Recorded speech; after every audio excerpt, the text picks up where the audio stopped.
Very good morning everyone. एक और topic पे हम लोग बात करेंगे।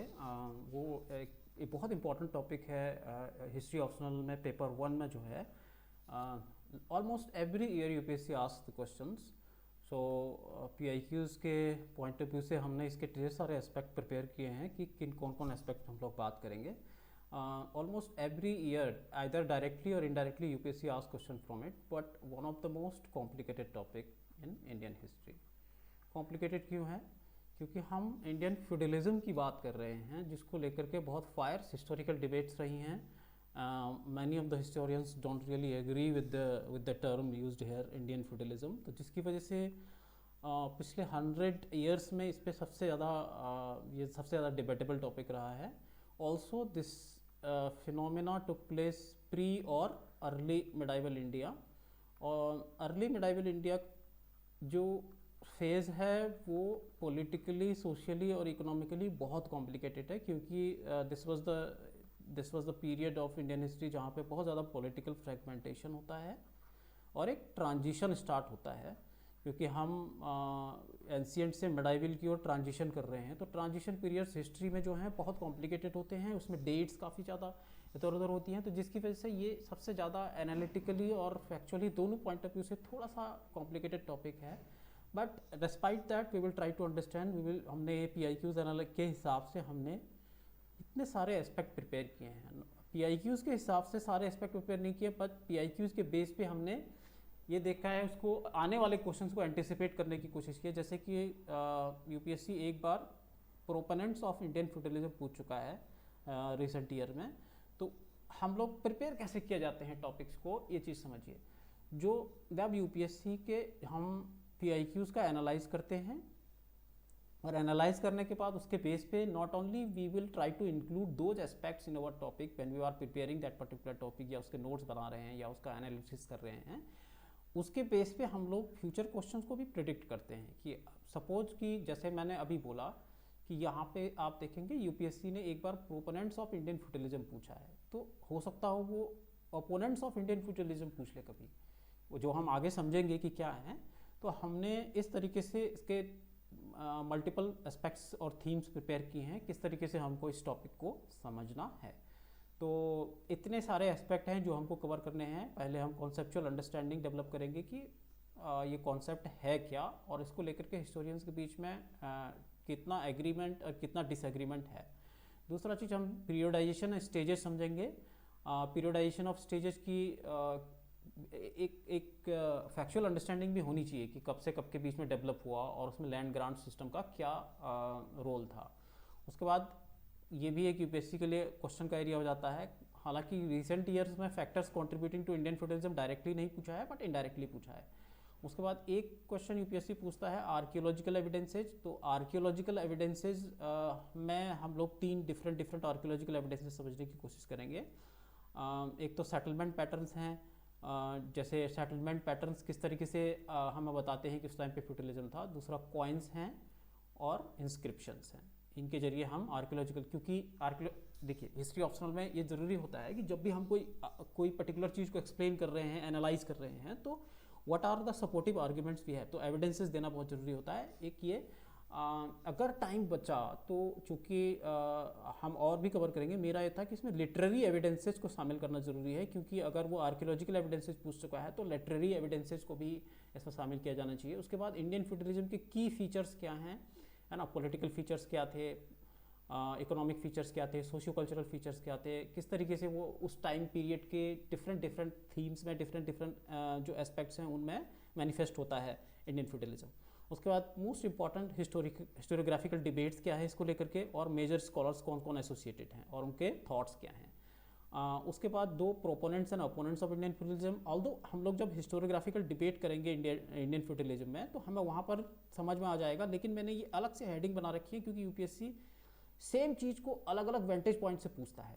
हम जब हिस्टोरियोग्राफिकल डिबेट कर रहे हैं इंडियन फ्यूडलिज्म के ऊपर, तो बेसिकली हम उसमें कुछ हिस्टोरियंस ऐसे होंगे जो उसको सपोर्ट कर रहे होंगे, तो they will be the proponents of Indian feudalism, and there are some historians who will be giving their counter arguments, तो वहाँ पर वो अपोनेंट्स हो जाते हैं। लेकिन यहाँ पर हमने अलग से पॉइंट फॉर्मेट में एक अलग दूसरे वेटेज पॉइंट से इसको बना दिया है, क्योंकि यूपीएससी लैंग्वेज चेंज करके कभी भी क्वेश्चन पूछता है, तो हम लोग वहीं से पॉइंट निकाल करके एक अलग पर्सपेक्टिव नोट्स बनाते समय अलग अलग वेंटेज पॉइंट से सेम चीज़ को देखना चाहिए, ताकि जब क्वेश्चन आए तो हमें बहुत ज़्यादा सोचना ना पड़े, और क्योंकि टाइम की बहुत कमी होती है एग्जामिनेशन हॉल में।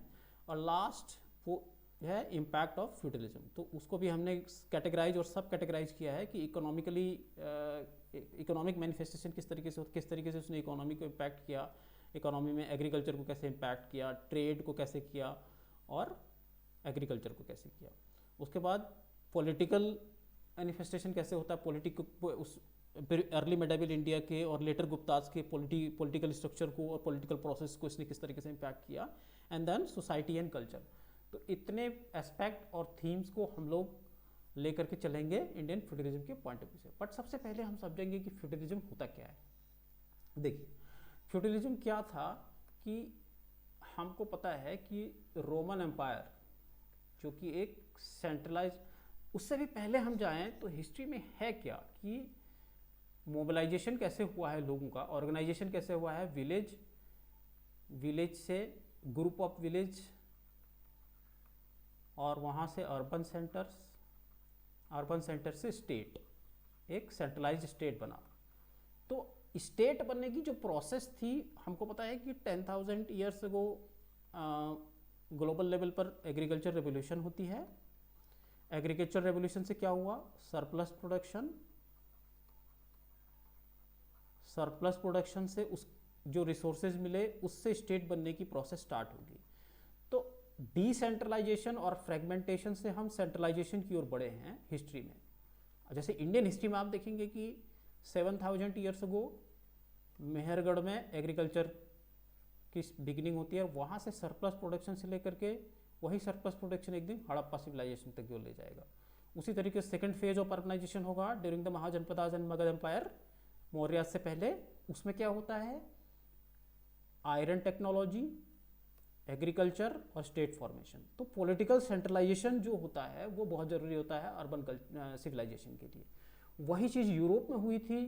तो जब फिर सेंट्रल एम्पायर जब डिक्लाइन करता है तो पॉलिटिकल फ्रेगमेंटेशन होता है। तो 476 में जब रोमन एम्पायर डिक्लाइन किया यूरोप में, तो उसकी वजह से क्या हुआ कि पॉलिटिकल यूनिट्स जो हैं इस तरीके से फ्लैट हो गई रादर देन सेंट्रलाइज्ड। तो इस तरीके से जब फ्रेगमेंटेशन हुआ तो डिफरेंट उसमें क्या होगा, इकोनॉमी में ट्रेड का ब्रेकडाउन होगा। जो ट्रेड रूट्स थे उसमें सेंट्रल एम्पायर बड़ा रोल प्ले करते हैं, उसको हम अलग उसमें समझाएंगे। तो उसकी वजह से एक और चीज़ होती है कि जो दूसरे ट्राइब्स हैं वो अटैक करती हैं, तो सिक्योरिटी के लिए जो है लोकल लेवल पर लॉर्ड्स होते हैं लोग, उनकी ओर जाते हैं। तो इस फिनोमेना की वजह से, यानी कि रोमन एम्पायर के कोलैप्स होने की वजह से यूरोप अलग अलग पॉलिटिकल छोटी स्मॉल पॉलिटिकल यूनिट्स में डिवाइड हो गया, which led to the feudalism. Feudalism होता क्या है, socio economic and political system which mobilize the people of Europe during the medieval period. 5th से लेकर के 15th सेंचुरी तक का जो यूरोप है वो फ्यूडलिस्टिक सोसाइटी है। उसको हम बाद में देखेंगे कि 15th सेंचुरी के बाद जब रेनेसांस और एनलाइटनमेंट आएगा तो फिर वो फ्यूडलिज्म से कैपिटलिज्म की ओर जाएंगे। अब ये फिनोमेना यूरोप में हुई थी। उससे क्या हुआ, जब रोमन एम्पायर कोलैप्स हुआ तो पहले से मैंने आपको बताया कि सेंट्रलाइज्ड अथॉरिटी होती है। सेंट्रलाइज्ड अथॉरिटी, पॉलिटिकल अथॉरिटी में किंग होता है और उसकी सेंट्रलाइज्ड ब्यूरोक्रेसी होती है, एक वेल एस्टेब्लिश्ड ऑर्गेनाइज सिस्टम होता है जो पूरे एम्पायर को कंट्रोल करता है। तब इसका फ्रेगमेंटेशन हुआ तो पॉलिटिकल डिसेंट्रलाइजेशन में इनके पास पावर आई। इनको किंग के नीचे होते थे लॉर्ड्स, या जिनको नोबल्स भी बोला जाता था। फिर लॉर्ड्स के नीचे होते थे नाइट्स या वेसल्स बोलते थे उनको, और इनके नीचे होते थे पेजेंट्स और सर्फ इसलिए बोलते थे। था वहाँ पे यूरोप में क्या था कि देखो, जब भी कोई सिविलाइजेशन का डाउनफॉल होता है या एम्पायर का डाउनफॉल होता है तो ट्रेड एंड कॉमर्स एक्टिविटीज़ क्या हो जाती हैं, कम हो जाती हैं। और ट्रेड एंड कॉमर्स एक्टिविटीज़ कम होती हैं तो इकोनॉमिक एक्टिविटीज़ में एग्रीकल्चर पर प्रेशर बढ़ जाता है, और लैंड जो है वो एक प्रेशियस वेल्थ बन जाती है। लैंड क्या होती है, प्रेशियस वेल्थ बन जाती है। अब लैंड प्रेशियस वेल्थ बन जाएगी तो उसको कंट्रोल करने को लेकर के कंपटीशन होगा अमॉन्ग द नाइट्स और नोबल्स। तो वो लैंड को कंट्रोल करेंगे। तो अब चूंकि यूरोप में compare to India and China जो लैंड थी वो इतनी फर्टाइल नहीं थी और बहुत ज़्यादा भी नहीं थी, क्योंकि उनका एरिया भी कम था, जिसकी वजह से जो है पेजेंट्स को एक बाउंडेड लेबर के सिस्टम में ले आया गया, जिसको बाउंडेड लेबर के उस सिस्टम को हम सर्फडम सिस्टम बोलते हैं, इसीलिए पेजेंट्स को सर्फ बोला जाता था। तो ये एक तरीके का हायरार्किकल स्ट्रक्चर बन गया यूरोप में ड्यूरिंग द मेडाइवल पीरियड। अब ये हुआ यूरोप, इसी को बोला गया फ्यूडलिज्म। बाद के डेकेड में इंडिया में इस यूरोपियन फ्यूडलिज्म के बेस पे इंडिया में जो चेंजेस हुए थे, specially during the early medieval period. इसमें अर्ली मेडाइवल पीरियड में जो इंडियन पॉलिटी थी, जो इंडियन सोसाइटी थी या इंडिया का जो इकोनॉमी था, उसको एक्सप्लेन करने के लिए यूरोपियन फ्यूडलिज्म की जो सिचुएशंस थी उसको इंडियन सोसाइटी में अप्लाई करने का कोशिश किया गया कुछ हिस्टोरियंस के द्वारा, जिसमें इनिशियली दो सबसे बड़े प्रोपोनेंट्स हैं, एक थे मार्क्सिस्ट हिस्टोरियन डी.डी. कोसाम्बी और एक थे आर.एस. शर्मा। तो पहले डी.डी. कोसाम्बी ने जो है इंडियन फ्यूडलिज्म को एक्सप्लेन करने की कोशिश की। सबसे पहले वो हिस्टोरियंस हैं जिन्होंने ये कहा कि अर्ली मेडाइवल पीरियड यूरोप के ही जैसे यूरोप का मॉडल है उसी तरीके से इंडियन सोसाइटी भी हायरार्किकल हो चुकी है, क्योंकि सेंट्रल एम्पायर का क्या हुआ है, डिक्लाइन हुआ। हम देखेंगे जब हम अर्ली मेडाइवल की पॉलिटिकल हिस्ट्री पढ़ेंगे उसमें हम देखेंगे कि पोस्ट गुप्ता पीरियड में इंडियन पॉलिटी पूरी तरीके से स्मॉलर पॉलिटिकल यूनिट्स में डिवाइड हो चुकी है। इससे एक यहाँ दूसरी बात, आर.एस. शर्मा ने इसको लैंड ग्रांट सिस्टम से जो है इंटीग्रेट करने की कोशिश की। तो these are the initial historians which tried to explain the early medieval society of India from feudalistic lens। इसलिए हमने एक टॉपिक ही बना रखा है पूरा, शुरू में हमने आपको दिखाया था जिसमें हमने क्या बोला था, यहाँ पर देखिए, periodization stages from the lens of land grants. क्योंकि लैंड ग्रांट सिस्टम जो आर.एस. शर्मा बोलते हैं कि जो लैंड ग्रांट सिस्टम था वही जो है फ्यूडलिज्म का बेस है, वही जो है फ्यूडलिज्म का फाउंडेशन है, उसको हम समझने की कोशिश करेंगे। तो इस तरीके से अब धीरे धीरे एक वन बाय वन समझते हैं। आर.एस. शर्मा क्या बोल रहे हैं, आर.एस. शर्मा बोल रहे हैं कि लेटर गुप्ता पीरियड से, गुप्ता का जो सेकंड हाफ है यानी कि 4th and 5th सेंचुरी के आसपास, वहाँ पर जाकर के सेंट्रल पॉलिटिकल अथॉरिटी जो गुप्ता एम्पायर में है वो वीक हो चुकी है, और किंग जो है अपनी सोवरेनिटी का या पॉलिटिकल अथॉरिटी का डिसेंट्रलाइजेशन कर रहा है, जिसमें उसका मीडियम क्या बने हैं, लैंड ग्रांट्स, जिसको हम अभी अलग से समझेंगे लैंड ग्रांट सिस्टम क्या है, उसका पीरियडाइजेशन क्या था और उसका इवोल्यूशन किस तरीके से हुआ। उसकी वजह से इंडियन सोसाइटी इस तरीके से डिवाइड हो गई, इंडियन पॉलिटी। किंग के नीचे होता था महासामंता, this is the word use, इसको हम इंग्लिश में बिग फ्यूडिटरीज बोलेंगे, बिग फ्यूडिटरीज, पर हम महासामंता वर्ड यूज कर सकते हैं क्योंकि यही वर्ड यूज हुआ है। उसके बाद महासामंता के नीचे आते थे स्मॉल फ्यूडेटरीज जिनको सामंता बोला जाता था, और उनके अंडर में होते थे पेजेंट्स। और पेजेंट से जो है फोर्स लेबर, जैसा हमने बाउंडेड या फोर्स लेबर की बात करी थी यूरोपियन फ्यूडलिज्म में, जिसको विष्टी बोला जाता था, विष्टी या फोर्स लेबर। ये जीएस में भी पूछता है प्रिलिमिनरी में कि which of the following refers to the ancient history term विष्टी। विष्टी जो है फोर्स लेबर था। तो अब हम समझते हैं कि इंडिया में फ्यूडलिज्म किस तरीके से डेवलप होता है। अब हम इसमें लैंड ग्रांट्स को बेस बनाएंगे, क्योंकि पीरियोडाइजेशन और स्टेजेज इंडिया में जो है वो लैंड ग्रांट्स के उससे ही देखा जाता है। तो उससे पहले इंडिया में लैंड ग्रांट सिस्टम का क्या इवोल्यूशन रहा है, इसको समझते हैं। तो देखिए, लैंड ग्रांट्स जो हैं वो कई तरीके के हो सकते, उसके हम पैरामीटर्स पहले बना लेते हैं कि लैंड ग्रांट्स में क्या हो सकता है कि कोई पर्टिकुलर किंग किसी रिलीजियस इंस्टीट्यूशंस को, बुद्धिस्ट मोनेस्ट्रीज को या टेम्पल्स को या फिर प्रीस्ट क्लास को लैंड ग्रांट दे सकता है, पर वो प्योरली रिलीजियस रीजन्स की वजह से हो सकता है। तो पॉलिटिकल अथॉरिटी का कितना डिसेंट्रलाइजेशन होगा ये इस बात पे डिपेंड करेगा कि लैंड ग्रांट सिस्टम में क्या क्या पैरामीटर और क्या क्या राइट्स और क्या क्या एग्जम्पशंस दिए गए हैं। अगर वो रेवेन्यू राइट्स देता है, एडमिनिस्ट्रेटिव राइट्स देता है, लॉ एंड ऑर्डर की वो देता है और पूरी तरीके से ऑटोनॉमी देता है। तो पॉलिटिकल अथॉरिटी का डेलीगेशंस हो जाएगा और किंग की पावर जो है कम हो जाएगी। तो ये लैंड ग्रांट्स जो दिए जाते हैं उनका एंशियंट पीरियड में, चाहे वो यूरोप हो या इंडिया हो, पॉलिटिकल अथॉरिटी पे क्या इम्पैक्ट पड़ेगा, that will depend on these parameters कि लैंड ग्रांट सिस्टम में क्या क्या एग्जेम्पशंस और क्या क्या पावर जो है नीचे के जो बिग फ्यूडेटरीज और स्मॉल फ्यूडेटरीज हैं उनको क्या क्या राइट्स दिए गए हैं, क्या क्या एग्जेम्पशंस दिए गए हैं, इस पर डिपेंड करेगा। तो हम एंशियंट में पीरियड में देखते हैं कि लेटर वैदिक पीरियड, महाजनपदाज और मौर्यन पीरियड में भी थोड़ा बहुत लैंड ग्रांट्स दिए गए थे किंग के द्वारा, but they were very minimal and only religious in nature. उसमें कोई एडमिनिस्ट्रेटिव राइट्स नहीं दिए जाते थे। तो मोर और लेस लैंड ग्रांट्स काफ़ी लिमिटेड रहे थे। इंडिया में जो वाइड लेवल पर लैंड ग्रांट्स की जो ट्रेडिशंस है, लैंड ग्रांट्स का जो इवोल्यूशन है, वो सातवाहना से हमको देखने को मिलता है।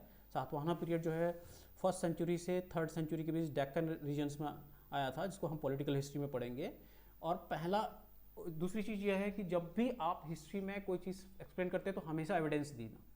तो नासिक इंस्क्रिप्शन जो है पहला इंस्क्रिप्शन है जिससे हमें देखने को, इसमें लिखा हुआ है कि king Gautamiputra Satakarni grants villages to Buddhist monastery, the monk shall receive all taxes from this village. ये लिखा हुआ है नासिक इंस्क्रिप्शन में। तो ये एविडेंसेस है। और whenever you are writing the answers, हमेशा जो है एविडेंसेस को कोट करना है, उसको साइट करना है, मेंशन करना है। तो यहाँ से जो है लैंड ग्रांट्स की फाउंडेशन स्टार्ट होती है इंडिया में। पहली बार लैंड ग्रांट्स कहाँ प्रॉपर तरीके से, ऑर्गेनाइज तरीके से और रेवेन्यू राइट्स दे रहा है बुद्धिस्ट मॉनेस्ट्रीज को। पूरा विलेज दिया गया और परमानेंटली, यानी कि ऐसी कोई लिमिटेशंस नहीं रखी गई और रेवेन्यू राइट्स दिए गए। तो यहाँ से शुरुआत होती है लैंड ग्रांट्स की। उसके बाद लेकिन अभी भी यहाँ तक लिमिटेशंस हैं। जो सातवाहना के टाइम पे जो लैंड ग्रांट्स दिए जा रहे हैं उनका फोकस रिलीजियस फोकस है, यानी कि उसमें मिलिट्री, एडमिनिस्ट्रेटिव और लॉ एंड ऑर्डर और रेवेन्यू के बहुत सारे राइट्स नहीं। बाद में हम लेटर गुप्ता पीरियड में देखेंगे कि वहाँ पर बहुत ज़्यादा राइट्स, एडमिनिस्ट्रेटिव राइट्स दे दिए जा रहे हैं। ऑफिसर्स को देने के लिए सैलरी नहीं है तो उनको लैंड्स ग्रांट दे दिए जा रहे हैं पूरा, जैसा हम आगे बहुत आगे भी देखेंगे मनसबदारी वगैरह सिस्टम में मेडाइवल पीरियड में। तो लेकिन सातवाहना पीरियड तक क्या है, ओनली इंडिविजुअल्स को नहीं दिए जा रहे हैं, इंस्टीट्यूशंस को दिए जा रहे हैं, यानी कि मोनेस्ट्रीज को या टेम्पल्स को। और पूरी तरीके से डोमिनेंट फीचर नहीं है ये अभी तक। और नॉट फॉर सर्विस, यानी नॉट फॉर सर्विस का मतलब क्या है कि किसी एडमिनिस्ट्रेटिव ऑफिसर, जैसे हम गुप्ता पीरियड में देखेंगे, अमात्य और कुमार मात्या जितने भी ऑफिसर्स होते थे उनको सैलरी के बदले में लैंड दे दी जाती थी। तो सातवाहना पीरियड में बिगिनिंग होती है, फाउंडेशन होती है, but they are not very prevalent. और जो लैंड ग्रांट दिए गए उनमें राइट्स बहुत कम दिए गए हैं। अब सेकंड फेज आएगा लैंड ग्रांट्स का, वो आएगा गुप्ता पीरियड में। यहाँ पर मेजर एक्सपेंशन हम देखने को मिलता है लैंड ग्रांट्स का। हमारे पास बहुत सारे कॉपर प्लेट्स हैं जो आर्कियोलॉजिस्ट को मिली हैं, जिनमें इसको लिखा गया है कि डिटेल डॉक्यूमेंटेशन किया गया है कि कितने कितने लैंड ग्रांट्स कितने ऑफिसर्स को दिए गए, कितने रिलीजियस इंस्टीट्यूशंस को दिए गए। और उसमें काफ़ी ज़्यादा यहाँ की फिजिकल राइट्स भी दिए गए, टैक्सेस और फोर्स लेबर का पूरा परमिशन दी गई जो लॉर्ड्स थे, और पूरा प्रोटेक्शन मैकेनिज्म भी था। यानी कि शुरू में क्या होता था कि हम अभी जब हम टाइप्स ऑफ लैंड ग्रांट्स देखेंगे तो उसमें देखेंगे ब्रह्मदेया होता था, तो ब्राह्मणों को जो प्रीस्ट क्लास को दिया जाता था।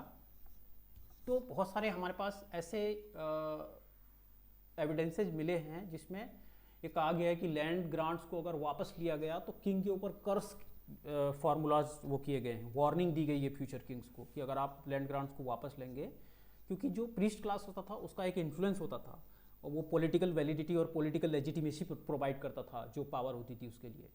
तो इस तरीके से इतनी डिटेल्स हमको गुप्ता पीरियड में देखने को मिलती हैं। तो गुप्ता पीरियड में जाकर के, especially the latter half of Gupta period में जाकर के जो लैंड ग्रांट्स का ट्रांसफॉर्मेशन है वो कंप्लीट होता है। कैसे कंप्लीट होता है? हमने बोला कि इनिशियली जो लैंड ग्रांट्स थे दे वर रिलीजियस इन नेचर, और रिलीजियस से उनका एडमिनिस्ट्रेटिव और मिलिट्री लैंड ग्रांट्स में ट्रांसफॉर्मेशन कंप्लीट होता है। तो यहाँ से जो है फ्यूडलिज्म की प्रोसेस स्टार्ट होती है, जो अर्ली मिडाइवल का सबसे इम्पॉर्टेंट फीचर बन जाएगा। उसके बाद एक ये हमने देखा कि बहुत फैक्चुअल है, पर आपको देखना जरूरी है कि क्या क्या आर्कियोलॉजिकल एविडेंसेज हमारे पास हैं, क्योंकि मैंने बोला कि हिस्ट्री ऑप्शनल में आंसर लिखते समय एविडेंसेज प्रोवाइड करना, उनका मेंशन करना, हिस्टोरियंस का मेंशन करना, और जो आर्कियोलॉजिकल एविडेंसेज हमें मिले हैं उनका मेंशन करना बहुत ज़रूरी है। तो लिटरेरी एविडेंसेस भी जरूरी हैं जो हम एक दूसरे उसमें डिस्कस करेंगे। आर्कियोलॉजिकल एविडेंसेस में इंस्क्रिप्शंस हैं, कॉइन्स हैं और टेम्पल कॉम्प्लेक्सेस हैं।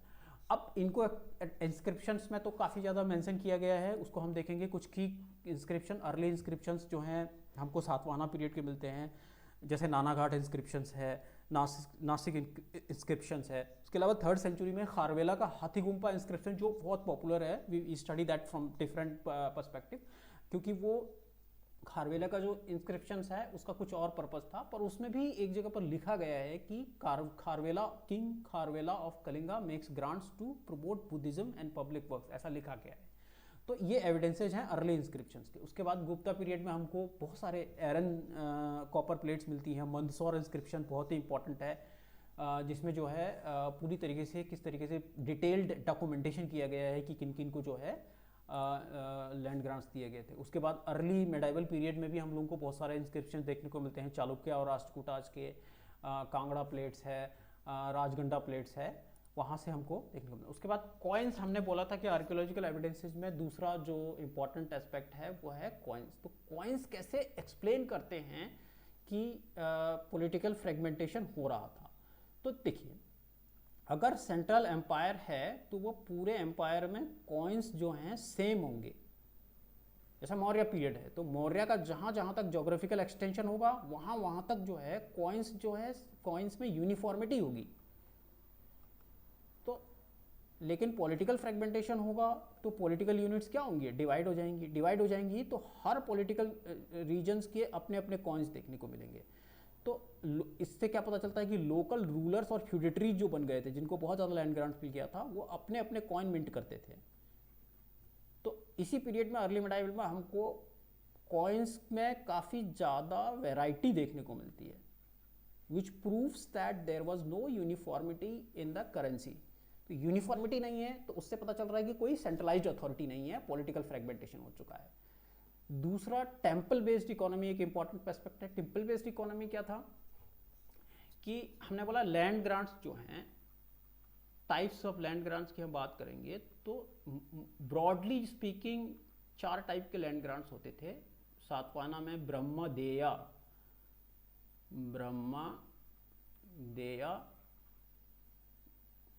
देवदाना, अग्रहारा एंड मिलिट्री ग्रांट्स, ये 4 तरीके के होते थे। अब ब्रह्मदेया और अग्रहारा में बहुत ज़्यादा डिफरेंस नहीं है। ब्रह्मदेया जो ब्राह्मणों को दिए जाते थे वो ब्रह्मदेया इंडिविजुअलिस्टिक तौर पे दिए जाते थे, और अग्रहारा पूरा पूरा विलेज दे दिया जाता था। इतना ही डिफरेंस है ब्रह्मदेया और। अब देवदाना जो है वो मोस्टली रिलीजियस इंस्टीट्यूशन को दिए जाते थे, या तो टेम्पल को दिया गया या मोनेस्ट्रीज को दिया गया, वो बुद्ध मोनेस्ट्रीज या जैन मोनेस्ट्रीज हो सकती हैं। तो ये 4 टाइप के लैंड ग्रांट्स दिए जाते थे। उसमें क्या होता था कि टेम्पल बेस्ड इकोनॉमी एक बहुत इंपॉर्टेंट टॉपिक है। हम जब चोला पढ़ेंगे तो चोला में हम आपको समझाने की कोशिश करेंगे कि टेम्पल बेस्ड इकोनॉमी क्या थी। साउथ इंडिया में टेम्पल बेस्ड इकोनॉमी का एक बहुत बड़ा रोल रहा है। तो टेम्पल बेस्ड इकोनॉमी में क्या होता था कि जो बड़े बड़े लैंड जो है ब्राह्मणों को दिए जाते थे, उसमें टेम्पल कंपाउंड में, कॉम्प्लेक्स में इकोनॉमिक एक्टिविटीज़ होती थी। जैसे वहाँ मान लीजिए कि टेम्पल्स की अपना एक एग्रीकल्चर फार्म होते थे जहाँ पे पेजेंट्स काम करते थे। उसके अलावा टेम्पल्स में बहुत ज़्यादा रिसोर्सेज होते थे, तो वो लोन वगैरह भी देते थे लोकल क्राफ्ट्समैन वगैरह को। और धीरे धीरे यहाँ से जो है टेम्पल टाउन्स बनने शुरू होंगे। टेम्पल, वही अर्बनाइजेशन, अर्ली मिडाइवल में अर्बनाइजेशन का एक रीजन बनेगा टेम्पल अर्बनाइज। जैसे आपने साउथ इंडिया में मदुरई का नाम सुना होगा, तो मदुरई जो है टेम्पल बेस्ड इकोनॉमी का बहुत बड़ा रोल रहा था मदुरई को एक अर्बन सेंटर डेवलप के रूप में डेवलप करने में। जैसे एलोरा है, एहोल है, खजुराहो है, पट्टादक्कल है, यहाँ पे जो टेम्पल साइट्स हैं इनका एक बड़ा रोल रहा है, क्योंकि ये टेम्पल साइट्स होने के साथ साथ इकोनॉमिक एक्टिविटीज़ का भी सेंटर बन जाएंगी। तो temple based economy, coins and inscriptions are the major archaeological evidences to prove that there was a feudalism in Indian society. उसके बाद हमने बोला अगला जो इंपॉर्टेंट एस्पेक्ट है वो हम पढ़ेंगे, वो है फैक्टर्स। वो कौन से फैक्टर्स थे जिन्होंने इंडियन फ्यूडलिज्म में कॉन्ट्रीब्यूशंस किया था। तो जो बहुत सारे complex interplay, lots of complex interplay of lots of factors, political fragmentation, military necessities और इकोनॉमिक ट्रांसफॉर्मेशन, ये सारे फैक्टर्स आपस में एक दूसरे से इंटरेक्ट करेंगे। ये सारे फैक्टर्स इंडियन फ्यूडलिज्म को कंट्रीब्यूट करेंगे। तो इनको 1 बाय 1 देखते हैं। देखिए, पॉलिटिकल फ्रेगमेंटेशन कब होता है, हमने बोला गुप्ता एम्पायर का जब फॉल होता है, डिक्लाइन होता है, तो उसके वीक सक्सेसर स्टेट आए, है ना, वीक सक्सेसर स्टेट और फॉरेन इन्वेजन होते हैं। इसी टाइम पे हमने देखा है हूण इन्वेजन होता है, हूणाज इन्वेजन। इसकी वजह से क्या है कि कोई सेंट्रलाइज्ड पॉलिटिकल अथॉरिटी, इन 3 फैक्टर्स की वजह से हम देखेंगे कि सेंट्रलाइज्ड पॉलिटिकल अथॉरिटी नहीं रह जाएगी, especially with reference to north Indian history. तो इससे क्या होगा कि लोकल फ्यूडेटरीज स्ट्रांग हो जाएंगे। उसका बहुत सारा रीजन है, वो इकोनॉमिक एक्टिविटी भी कर रहे हैं, है ना, एग्रीकल्चर एक्सपेंशन भी कर रहे हैं, और चूंकि इन्वेजन हो रहे हैं तो वो प्रोटेक्शन भी दे रहे हैं लोकल लोगों को, जिसकी वजह से उनकी पॉलिटिकल अथॉरिटी एक्सेप्ट हो रही है, अप्रूव हो रही है। तो political fragmentation was one of the factors to contributing to. दूसरा है मिलिट्री एंड एडमिनिस्ट्रेटिव नेसेसिटीज़। अब अगर कोई सेंट्रलाइज एम्पायर नहीं है और कोई हमारे पास उस तरीके का स्ट्रॉन्ग सेंट्रलाइज्ड एडमिनिस्ट्रेटिव सिस्टम नहीं है, तो लोकल लोगों को एडमिनिस्ट्रेटिव और मिलिट्री सपोर्ट तो चाहिए, प्रोटेक्शन भी चाहिए और एडमिनिस्ट्रेटिव स्ट्रक्चर्स भी चाहिए। तो ये नेसेसिटी एक बड़ा फैक्टर था जिसकी वजह से लोकल लेवल पर जो है फ्यूडेटरीज स्ट्रॉन्ग होते चले गए। तो इकोनॉमिक ट्रांसफॉर्मेशन किस तरीके से होगा, हमने बोला जब हमने शुरू में आपको बताया था, जब हम European emergence of European feudalism पढ़ रहे थे, तो रोमन एम्पायर के डिक्लाइनेशन से ट्रेड एंड कॉमर्स क्या होगा, डिक्लाइन होगा। ट्रेड एंड कॉमर्स डिक्लाइन होगा तो हमने बोला था dominance of agriculture. Dominance of agriculture से हमने क्या बोला, land will become precious wealth. When land will become precious wealth, lots of locally powerful lords will compete to capture and control the land। तो ये इसकी वजह से क्या होगा कि one of the biggest characteristic feature of feudalism is the foundation of agrarian economy, बहुत important factor बन जाती है। तो ये एक फैक्टर था। अब उसमें कभी कभी यूपीएससी नॉर्मल क्वेश्चंस भी पूछ लेता है, हमेशा एनालिटिकल पूछे जरूरी। तो की फीचर्स ऑफ इंडियन फ्यूडलिज्म अगर आप देखेंगे, हालांकि हमने ऊपर अलग अलग तरीके से डिस्कस कर लिया, पर एक बार एक तो पॉलिटिकल फ्रेगमेंटेशन जो हमने डिस्कस किया, पॉलिटिकल फ्रेगमेंटेशन होगा तो डिवीजन ऑफ सोवरेनिटी होगा, क्योंकि किंग को नीचे लॉर्ड्स को जो है सामंताज को या महासामंताज को कुछ पॉलिटिकल और एडमिनिस्ट्रेटिव राइट्स देने होंगे, जिसकी वजह से सोवरेनिटी क्या होगी, उसकी कम हो जाएगी। सोवरेनिटी कम हो जाएगी because of presence of subordinate ruler. Subordinate rulers में वही जो सामंताज हम बोल रहे थे। एक दूसरा की फीचर्स क्या होता है, चेन ऑफ इंटरमीडिएटरीज। यहाँ पे किंग है, यहाँ पे पेजेंट्स हैं, पर बीच में बिग फ्यूडेटरीज और स्मॉल फ्यूडेटरीज हैं, तो एक चेन ऑफ इंटरमीडिएटरीज बन जाएगा। ये भी एक इंपॉर्टेंट फीचर होगा।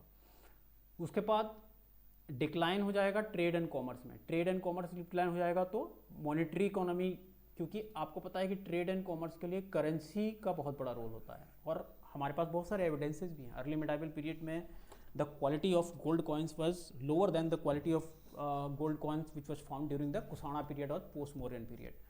एक और इम्पॉर्टेंट फीचर इंडियन फ्यूडलिज्म का देखने को मिलता है, वो है रिलीजियस एंड आइडियोलॉजिकल सपोर्ट। अब रिलीजियस एंड आइडियोलॉजिकल सपोर्ट क्या होता था कि जो किंग्स होते थे वो प्रीस्ट क्लास को या रिलीजियस इंस्टीट्यूशंस को, प्रीस्ट को एंड रिलीजियस इंस्टीट्यूशंस को लैंड ग्रांट्स देते थे। उसके बदले में जो प्रीस्ट क्लास होता था वो पॉलिटिकल जो किंग की पावर होती थी उसको लेजिटिमेसी देता था, क्योंकि जो प्रीस्ट क्लास होता था it was very influential class, उसका इन्फ्लुएंस होता था कॉमन लोगों पे, तो किंग को एक तरीके से वो लेजिटिमेसी देता था। इसीलिए लैंड ग्रांट सिस्टम को बहुत अच्छा रिलीजियस एंड आइडियोलॉजिकल सपोर्ट मिला, and that was the reason, one of the most important reason कि जो पॉलिटिकल अथॉरिटीज होती थी वो रिलीजियस इंस्टीट्यूशंस को और जो प्रीस्ट क्लास होता है उसको लैंड ग्रांट्स करते थे। तो ये features important, some important features, कुछ ये फैक्चुअल्स हैं। तो रिलीजन ने एक तरीके से रीइंफोर्स किया फ्यूडल स्ट्रक्चर को। उसके अलावा इसका एक है कि ये हेरिडिटरी थे नेचर में, मतलब लेटर गुप्ता पीरियड तक आते आते हेरिडिटरी हो गया इनका नेचर, यानी कि जो ऑफिस किसी ऑफिसर्स को अगर लैंड दी जाती थी तो उसके आने वाली जो जनरेशन होती थी उसको वो राइट्स हेरिडिटरी नेचर होने की वजह से मिल जाते थे। अब the most important analytical aspect of this topic जो हम पढ़ रहे हैं वो है हिस्टोरियोग्राफिकल डिबेट। हिस्टोरियोग्राफिकल डिबेट्स क्या है कि बहुत सारे हिस्टोरियंस इसके प्रोपोनेंट्स हैं और कुछ इसके अपोनेंट्स हैं। अलग अलग हिस्टोरियंस का आर्कियोलॉजिकल और लिटरेरी एविडेंसेस के बेस पे या इंडिया का जो हिस्ट्री रहा है उसके नेचर के बेस पे कई हिस्टोरियंस ने इसको अप्रूव किया है और कई ने इसको डिसअप्रूव करने के लिए अपने अपने लॉजिक दिए हैं। तो इनका लॉजिक क्या था कि जो मेडाइवल यूरोप है उसमें एक प्रकार की कुछ खास प्रकार की स्पेशल सोशियो इकोनॉमिक फीचर्स हमको देखने को मिलते हैं, land based hierarchy, military obligations and bound peasantry, जो हमने फोर्स लेबर की बात करी थी जिसको गुप्ता पीरियड में विष्टि बोला जाता था। तो इंडियन हिस्टोरियंस का इसमें डिबेट क्या है कि did India have the similar system. तो हिस्टोरियंस इसमें डिवाइडेड हैं और किस बेस पे डिवाइडेड हैं वो उनके आर्ग्यूमेंट्स और काउंटर आर्ग्यूमेंट्स क्या हैं, यहाँ से क्वेश्चन बनता है यूपीएससी का बहुत ज़्यादा। तो इसको हम देखते हैं। तो इंडिया में क्या हुआ कि स्टार्टिंग का जो पहला फेज है, जो इवोल्यूशन होता है, पहले फेज में जो डिबेट है जो हम ऊपर भी मेंशन कर चुके हैं, डी कोसाम्बी और आर.एस. शर्मा ने सबसे पहले आर्ग्यू किया, they made the case for Indian feudalism, जो 1950 से 1970 के बीच की डिबेट है। उसके बाद दूसरा फेज आता है रिविजनिस्ट क्रिटिक्स का, जिसमें वी डी चट्टोपाध्याय, डी.सी. सरकार, बर्टन स्टीन, हरमन कुलके, ये सारे हिस्टोरियंस आते हैं जिनको हम आगे मेंशन करेंगे। उनका लॉजिक था कि Indian social, cultural, economic, land based economy, ये सारे फीचर यूरोपियन फ्यूडलिज्म से अलाइन नहीं करते हैं। They were very different from the European feudalism, European society और यूरोपियन पॉलिटिकल स्ट्रक्चर, जिसकी वजह से इंडिया में फ्यूडलिज्म नहीं था जो यूरोप में था। फिर उसके बाद हाल के समय में जो डिबेट है वो इस यहाँ तक आ चुकी है कि अभी सिंथेसिस अप्रोच आ गई है, कि जैसे बोला जाता है कि पूरे इंडिया में एक जैसे फीचर्स नहीं हो सकते, साउथ इंडियन कैरेक्टरिस्टिक बहुत डिफरेंट था फ्रॉम नॉर्थ इंडिया। तो आजकल जो है एक डिफरेंट तरीके से हम लोग इसको समझते हैं। तो आगे बढ़ते हैं। सबसे पहले हम हाँ, कौसाम्बी का, सबसे पहले डी कौसाम्बी ने टू टायर्ड मॉडल दिया था। उनका ये मानना था कि इंडिया में टू टायर्ड फ्यूडलिज्म है। टू टायर्ड फ्यूडलिज्म का मतलब क्या है, यहाँ पर किंग है, यहाँ पर बिग फ्यूडेटरीज हैं या सबऑर्डिनेट रूलर्स हैं, और उसके बाद किस नीचे जो है एक यहाँ पे जो है सामंत है और उसके नीचे फार्मर्स हैं। तो इसको टू टायर्ड बोला गया, फ्यूडलिज्म फ्रॉम द अबव और फ्यूडलिज्म फ्रॉम बिलो। तो Kaushambi was the first historian who interpreted the Indian feudalism on same line with the European feudalism. RS. Sharma ने, हमने जैसा अभी बोला था लैंड ग्रांट थ्योरी जो हम एक्सप्लेन कर चुके हैं, उसी को हम एक बार फिर से बोल देते हैं। पोस्ट मॉडर्न पीरियड में लैंड ग्रांट्स स्टार्ट हुए थे, ग्रेजुअल इवोल्यूशन हुआ उनका। ग्रेजुअल इवोल्यूशन यहाँ से रिलीजियस नेचर से वो रेवेन्यू, एडमिनिस्ट्रेटिव और जुडिशियल राइट्स प्रोवाइड करने लगे, और जिनको लैंड ग्रांट दिया जाता उनको काफ़ी ज़्यादा एग्जाम्पशंस दिए जाने लगे, राइट्स दिए जाने लगे, और इसकी वजह से एक इकोनॉमिक शिफ्ट होता है और ट्रेड डिक्लाइन होकर हो जाता है, जिसकी वजह से एग्रेरियन इकोनॉमी बनती है। उसके बाद शर्मा के की जो आर.एस. शर्मा जो हिस्टोरियंस थे, उनके की आर्गुमेंट्स थे चार। कभी कभी पूछ सकता है कि जो प्रोपोनेंट्स हैं उनके आर्गुमेंट्स क्या हैं। तो आर.एस. शर्मा ने एक तो पहला सबसे बड़ा आर्गुमेंट दिया है एग्रेरियन इकोनॉमी का, जिसमें उन्होंने बोला कि रोमन एम्पायर के डिक्लाइन से इंडिया का भी जो ट्रेड है वो डिक्लाइन होगा। इंडिया का ट्रेड डिक्लाइन होगा तो जो अर्बन इकोनॉमी है वो रूरल बेस्ड या एग्रेरियन बेस्ड इकोनॉमी में फिर से ट्रांसफॉर्म हो जाएगी। उसकी वजह से फ्यूडल क्लास का इमर्जेंस होगा जो लैंड पे कंट्रोल के लिए कॉम्पीट करेगा। उसके बाद उनका एक और आर्ग्यूमेंट है कि इसको रिलीजियस सैंक्शन मिला हुआ था, जो हमने अभी थोड़ी देर पहले बताया था कि रिलीजियस और आइडियोलॉजिकल सपोर्ट देता था प्रीस्ट क्लास, क्योंकि उसको लैंड ग्रांट किए जाते थे। और चौथा उनका आर्गुमेंट है कि अर्ली मिडाइवल पीरियड में हमको उतने अर्बन सेंटर्स देखने को नहीं मिलते हैं जितने एंशिएंट में आइदर ड्यूरिंग मौर्यन पीरियड और पोस्ट मौर्यन पीरियड थे। तो उस अर्ली मिडाइवल पीरियड के अर्बनाइजेशन को उन्होंने मौर्यन और पोस्ट मौर्यन पीरियड के अर्बनाइजेशन से कंपेयर करके इंडिया में अर्बन डिक्लाइन को दिखाया। तो ये जो है आर.एस. शर्मा के मेन आर्गुमेंट्स थे। अब हम इसमें देखेंगे, अब देखो रिविजनिस्ट हिस्टोरियंस को का जो आर्ग्यूमेंट्स हैं वो थोड़ा सा कॉम्प्लिकेटेड हो जाते हैं समझने के लिए। तो अब मैंने क्या किया है, आप लोगों को एक्सप्लेन करने के लिए इसको थीमेटिक तरीके से डिवाइड किया है। थीमेटिक डिवीजन क्या है कि जो अलग अलग इकोनॉमी, एडमिनिस्ट्रेशन और पॉलिटिकल और सोशियो कल्चरल थीम्स हैं, उनके बेस पे आर.एस. शर्मा और डी कौसाम्बी की थ्योरी का हमने क्रिटिकल इवैल्यूएशन किया है। तो उसमें सबसे पहले हम देखेंगे इकोनॉमिक रिवाइवलिज्म की जो इकोनॉमिक रिवाइव हुआ था इस टाइम पे, इसकी थ्योरी मोस्टली इस थीम पे रणवीर चक्रवर्ती और बी डी चट्टोपाध्याय 2 हिस्टोरियंस हैं। उन्होंने जो है ये बोला कि अर्ली मेडाइवल पीरियड में केवल डिक्लाइन नहीं हुआ बल्कि इकोनॉमिक ट्रांसफॉर्मेशन हुआ। जैसे इसको लॉजिक क्या देते हैं, उन्होंने ये बोला कि जब पुराने अर्बन सेंटर्स डिक्लाइन होते हैं तो न्यू अर्बन सेंटर्स का बनना स्टार्ट होगा, न्यू अर्बन सेंटर्स। इसके अलावा इन्होंने बोला एग्रीकल्चर एक्सपेंशन हो रहा है। क्यों हो रहा है? क्योंकि जो लैंड ग्रांट्स दिए जा रहे हैं उसमें फ्यूडेटरी जो है एग्रीकल्चर एक्सपेंशन कर रहे हैं, तो एग्रीकल्चर का एक्सपेंशन हो रहा है और नए अर्बन सेंटर्स बन रहे हैं। तो जो आर.एस. शर्मा और डी.डी. कौशाम्बी के जो आर्गुमेंट्स थे, the decline of urban and trade, उसको इन्होंने डिसअप्रूव किया और इसको हम थीमेटिक तरीके से इकोनॉमिक रिवाइवलिज्म के तरीके से देखेंगे। तो इस थ्योरी के बेस पे उन्होंने ये कहा कि अर्बन सेंटर्स डिक्लाइन हुए, पुराने अर्बन सेंटर और कुछ नए अर्बन सेंटर आए। उसके अलावा एग्रीकल्चर एक्सपेंशन हो रहा है, तो जिसकी वजह से एग्रीकल्चर एक्सपेंशन हो रहा है तो ओबियसली सरप्लस प्रोडक्शन बढ़ेगा, सरप्लस प्रोडक्शन बनेगा तो नए सिरे से स्टेट बनने की प्रोसेस स्टार्ट होगी। तो इस बेसिस पे उन्होंने आर.एस. शर्मा के उस लॉजिक को डिसअप्रूव किया कि अर्बन सेंटर पूरी तरीके से डिक्लाइन हुए हैं। उसके बाद एक दूसरा जो थ्योरी है वो है, हमने बोला था हम थीमेटिक तरीके से डिसअप्रूव कर रहे हैं थ्योरीज को, तो उसमें एक पॉलिटिकल मॉडल्स की थ्योरी आएगी। पॉलिटिकल मॉडल्स की थ्योरीज क्या है, इसको समझते हैं। हमने बोला कि प्रोपोनेंट्स ऑफ इंडियन फ्यूडलिज्म, जिसमें डी.डी. कौशाम्बी और आर.एस. शर्मा मेनली हैं, वो बोल रहे हैं कि सेंट्रलाइज्ड पॉलिटिकल अथॉरिटी का डिक्लाइन हुआ है।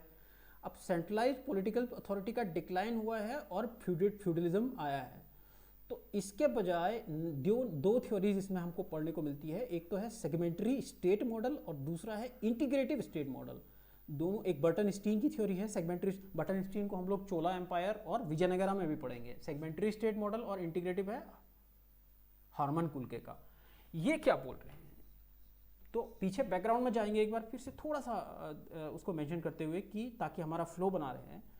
तो जो आर.एस. शर्मा और डी.डी. कौशाम्बी ने अपने इंडियन फ्यूडलिज्म मॉडल के जरिए उसका जो पॉलिटिकल एस्पेक्ट है या पॉलिटिकल थीम है, उसमें उन्होंने ये बोला था कि स्टेट जो है फ्रेगमेंटेड हो गया है, फ्रेगमेंटेड हो गया है स्मॉलर पॉलिटिकल यूनिट्स में। बट अल्टरनेटिव पॉलिटिकल मॉडल्स के जरिए बर्टन स्टीन ने एक सेगमेंटरी स्टेट मॉडल का मॉडल दिया, specially with reference to South Indian history, Chola के पीरियड को। वो बोल रहे हैं सेगमेंटरी स्टेट मॉडल क्या है। सेगमेंटरी स्टेट मॉडल्स में वो ये बोल रहे हैं कि सेंट्रलाइज जो एम्पायर है वो अलग अलग सेगमेंट्स में डिवाइड है, जिसमें मान लीजिए कि ये एम्पायर है तो इसमें जो इसको उन्होंने 3 भागों में डिवाइड किया। इसमें बोला ये जो है एम्पायर का कोर एरिया है और ये सारे जो हैं पेरिफेरल एरियाज हैं, पेरिफेरल एरियाज हैं। यहाँ पर सेंट्रल अथॉरिटी का डायरेक्ट कंट्रोल भले ही नहीं है, पर उसका सेरेमोनियल कंट्रोल, एक शब्द यूज किया गया था, सेरेमोनियल कंट्रोल। सेरेमोनियल कंट्रोल का मतलब क्या है कि king and the central political authority is glorified and respected and approved by the peripheral regions।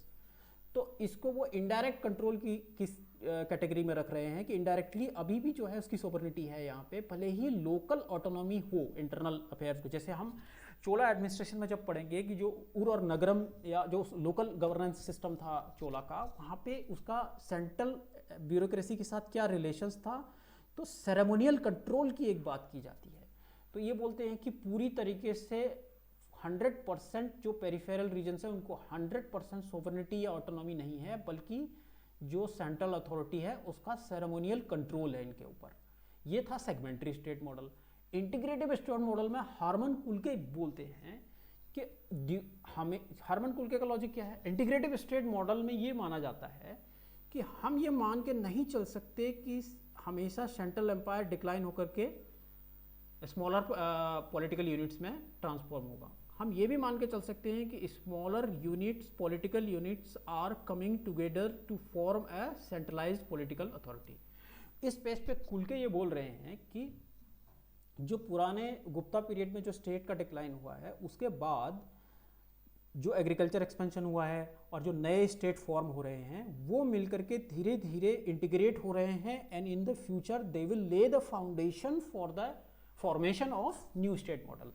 तो वो बोल रहे हैं कि हमको ऊपर से स्टेट सेंट्रल अथॉरिटी के डिक्लाइन को देखने के बजाय, डिसइंटीग्रेशन को देखने के बजाय, नीचे से पॉलिटिकल स्मॉलर पॉलिटिकल यूनिट्स के इंटीग्रेशन के जरिए बनने वाली सेंट्रल अथॉरिटी, इस प्रोसेस को हमको बिलो देखना पड़ेगा, from the below to above. इस तरीके से वो हरमन कुलके बोल रहे हैं this is a integrative model, यानी कि जो स्मॉलर पॉलिटिकल यूनिट हैं वो इंटीग्रेट होने का प्रोसेस स्टार्ट हो रहा है अर्ली मिडाइवल में, and they will lay the foundation for the future integrative and centralised authority. ये था political and administrative theme. Socio cultural critics क्या कहते हैं, मतलब सोशियो कल्चरल थीम्स के बेस पे कैसे क्रिटिसाइज किया जाता है इंडियन फ्यूडलिज्म को। दो एस्पेक्ट इसमें हमको देखने को मिलेंगे, एक है टेम्पल इकोनॉमी और दूसरा है कास्ट रिलेशनशिप। तो कास्ट रिलेशनशिप में क्या होता है कि टेम्पल इकोनॉमी में चट्टोपाध्याय का लॉजिक क्या है, बीडी चट्टोपाध्याय जो हिस्टोरियंस हैं, उन्होंने ये बोला कि जो टेम्पल्स थे उन्होंने रीडिस्ट्रीब्यूटिव और इंटीग्रेटिव फोर्स के रूप में काम किया। जो हम अभी इंटीग्रेटिव मॉडल और सेरेमोनियल कंट्रोल की बात कर रहे थे, तो प्रीस्ट क्लास को, रिलीजियस इंस्टीट्यूशंस को लैंड ग्रांट दिए गए, और the common people are very much influenced by the religious and intellectual influence of Brahmans, इनको लैंड ग्रांट दिए जा रहे हैं। तो सेरेमोनियल कंट्रोल इस तरीके से बन रहा है। तो टेम्पल इकोनॉमी बड़ा रोल प्ले कर रही है, उनको टेम्पल, हमने जैसा अभी बोला, टेम्पल कॉम्प्लेक्स इकोनॉमिक एक्टिविटीज़ में भी पार्टिसिपेट कर रहे हैं। तो इस तरीके से उनको टेम्पल्स दो काम कर रहे हैं, एक तो वो सेंट्रलाइज्ड अथॉरिटी की पॉलिटिकल लेजिटिमेसी को बढ़ा रहे हैं, और दूसरा काम वो ये कर रहे हैं सेरेमोनियल कंट्रोल का। Temple economy became one of the vaccines for against the feudalism. दूसरा कास्ट रिलेशनशिप बात की क्या की जा रही है, जो कास्ट जो है वो एक हायरार्किकल सिस्टम है जिसमें अपर कास्ट लोअर कास्ट को कंट्रोल करती है, और एक ऑर्गेनाइज्ड और सिस्टमेटिक वे में ये स्ट्रक्चर बना रहता है, इसका फ्रेगमेंटेशन क्लासेस में नहीं हो रहा है। तो caste relationship and temple economy जो सोशियो कल्चरल थीम्स है, उसके बेस पे हिस्टोरियंस ने इंडियन फ्यूडलिज्म की कॉन्सेप्ट को, जो यूरोपियन फ्यूडलिज्म से ली गई थी, उसको डिसअप्रूव किया। अब एक टर्मिनोलॉजिकल चैलेंजेस है, एक क्या है टर्मिनोलॉजिकल चैलेंजेस क्या है कि फ्यूडलिज्म जो है वो यूरोसेंट्रिक टर्म है, इंडियन, इसलिए टर्म्स जो है उसके बेस पे इसका उसने बोला कि टर्मिनोलॉजिकल में दो चीज़ें, एक तो इंडिया में जो ग्रांट सिस्टम है उसका नेचर यूरोप में जो लैंड कंट्रोल सिस्टम था उससे डिफरेंट है।